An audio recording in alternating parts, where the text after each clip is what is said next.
Nous allons travailler ici sur une autre possibilité pour calculer un produit scalaire. Il s'agira en fait de voir une formule qui fait le lien entre le produit scalaire et des longueurs.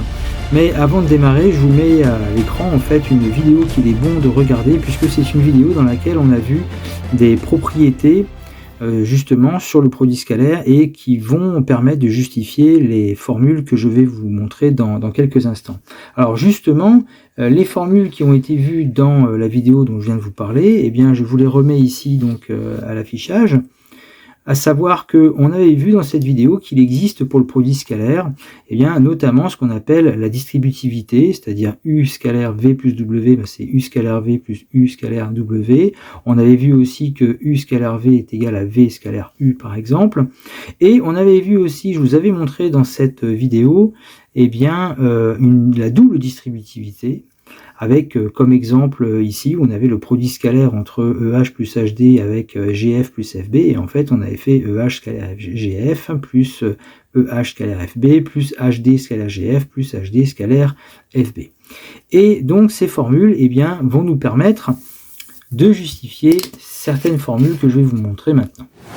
Et donc on commence tout d'abord avec une définition, ce qu'on appelle le carré scalaire d'un vecteur. Le carré scalaire d'un vecteur n'est pas très compliqué, en fait c'est juste le produit scalaire du vecteur U par lui-même. Autrement dit, le carré scalaire noté comme ça avec U avec un petit 2 qui correspond au carré en fait, mais ça veut pas dire U au carré, c'est carré scalaire de U qui correspond au produit scalaire de U avec U.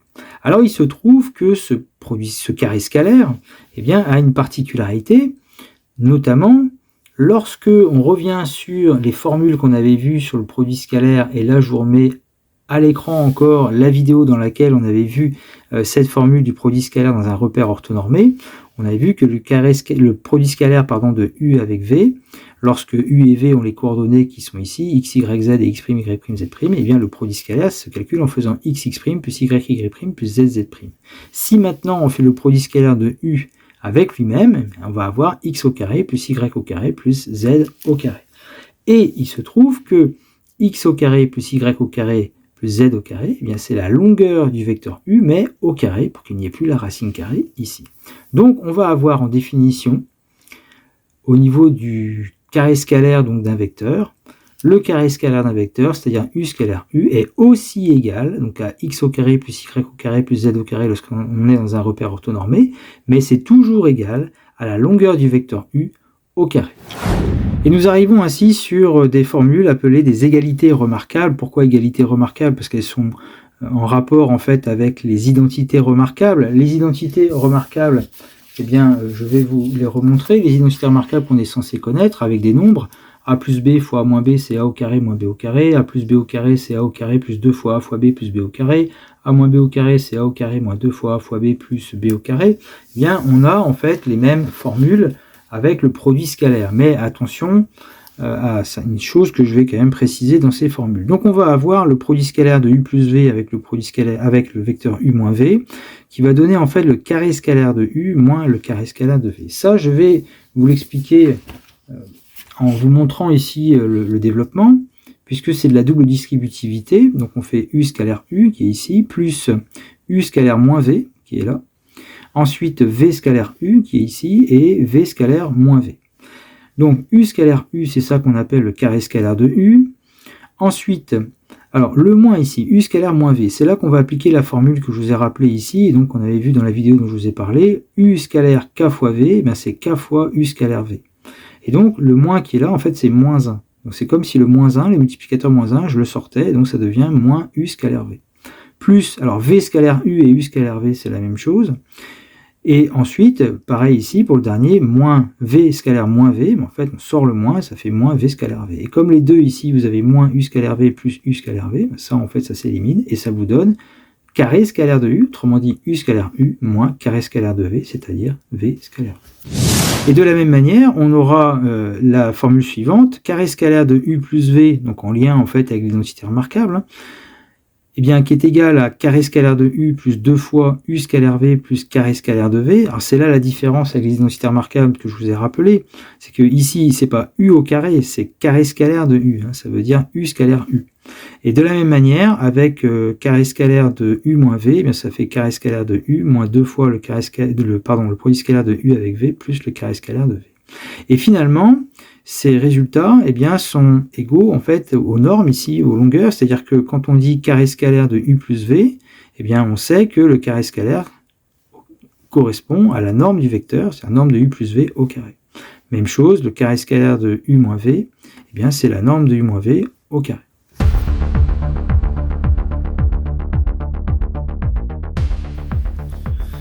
Et ces égalités remarquables eh bien, vont nous permettre d'arriver sur justement une autre façon de calculer un produit scalaire lié aux longueurs de certains vecteurs, avec la première qui est la suivante, le produit scalaire de U et de V eh bien, peut être égal à 1/2 de la norme de U plus V au carré, moins la norme de U au carré, moins la norme de V au carré, ou bien on a aussi le produit scalaire de U et de V qui peut être calculé en faisant 1/2 de la norme de U au carré plus la norme de V au carré, moins la norme de U moins V au carré. Alors d'où viennent en fait ces deux formules? Bien, tout simplement, pour la première notamment, je vais vous montrer ça, la deuxième c'est la même chose globalement. Lorsqu'on démarre par l'identité remarquable qu'on a vue justement juste avant, on a vu que la norme de U plus V au carré, c'est le carré scalaire de U plus 2 fois le produit scalaire de U et de V plus le carré scalaire de V. Sauf que le carré scalaire de U, c'est la norme de U au carré. Le carré scalaire de V, c'est la norme de V au carré. Et donc maintenant, je vais isoler le produit scalaire ici de U et de V en envoyant la longueur de U au carré et la longueur de V au carré de l'autre côté.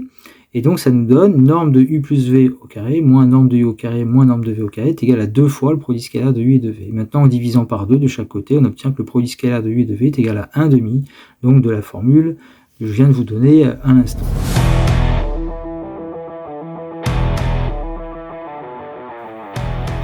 Donc en application, eh bien, je vous propose cet exemple. On va travailler dans un parallélépipède, c'est-à-dire que toutes les faces ici sont des parallélogrammes. Nous avons comme indication que AC est égal à 8, AE est égal à 3 et AG est égal à 10. Et on nous demande de calculer le produit scalaire de AE avec AC. Alors, quelle formule on va utiliser? La première, la deuxième, eh bien, vous allez voir qu'au vu des données, on n'a pas le choix. Ça sera la première. Alors, on va d'abord écrire la première formule. U scalaire V, c'est 1/2 de la norme de U plus V au carré, moins la norme de U au carré, moins la norme de V au carré. Si nous appliquons cette formule, donc, à nos deux vecteurs, AE, AC, donc U ici et V ici, ça devient 1/2 de la norme de AE plus AC au carré, moins la norme de AE au carré, moins la norme de AC au carré. Or, il se trouve que la norme de AE, c'est-à-dire sa longueur, on connaît, c'est 3. La norme de AC, on connaît sa longueur aussi à ce vecteur, c'est 8. Maintenant, la norme de AE plus AC. Eh bien, il faut d'abord, et c'est là un peu, je ne vais pas dire la difficulté, mais il faut faire attention ici, c'est à quel vecteur correspond AE plus AC, et surtout, est-ce qu'on a l'indication? Or, le vecteur AE plus le vecteur AC, eh bien, ça forme le vecteur AG, c'est la règle du parallélogramme. Donc, le vecteur AE plus AC, on le remplace par AG. Or, il se trouve justement que la norme du vecteur AG, eh bien, on la connaît. C'est pour ça que c'était la première formule qu'il fallait utiliser, parce qu'on connaît en fait le vecteur somme des vecteurs AE et AC, qui sont nos deux vecteurs de départ. Donc ensuite, on remplace, la norme de AG c'est 10, qu'on mettra au carré, la norme de AE c'est 3, donc on mettra au carré, la norme de AC c'est 8, qu'on mettra au carré. On fait le calcul, on divise par 2 et ça nous fait 27/2. Maintenant qu'on a calculé le produit scalaire, eh bien, on va pouvoir déterminer une mesure de l'angle CAE qui correspond en fait à l'angle formé justement par les vecteurs AC et AE. Et nous avons vu dans la vidéo que je vous mets à l'écran notamment, eh bien, cette formule que je vous remontre ici, qui fait le lien entre le produit scalaire et l'angle formé par les deux vecteurs, à savoir que le produit scalaire de AE avec AC, eh bien, c'est la norme du vecteur AE fois la norme du vecteur AC, fois le cosinus de l'angle formé par les vecteurs AE et AC. On remplace par ce qu'on connaît ou ce qu'on a calculé. Le produit scalaire de AE avec AC, ben c'est 27/2. Ensuite, la norme du vecteur AE, c'est 3. La norme du vecteur AC, c'est 8. Fois le cosinus de l'angle justement CAE. 3 fois 8, 24. Et 24 fois le cosinus, et bien justement pour avoir le cosinus, on divisera par 24, c'est-à-dire 27,5 divisé par 24, ce qui fait 27 sur 48, ce qui donne 9/16. Maintenant qu'on connaît le cosinus de l'angle, qui vaut 9/16, pour avoir l'angle, eh bien, on utilise une touche bien connue de la calculatrice. Ça peut être arccos ou ça peut être cos-1. Donc, on tape cos-1 de 9/16 et on obtient, voici à la calculatrice, environ 55 degrés ou 56 degrés. On peut mettre 55 degrés.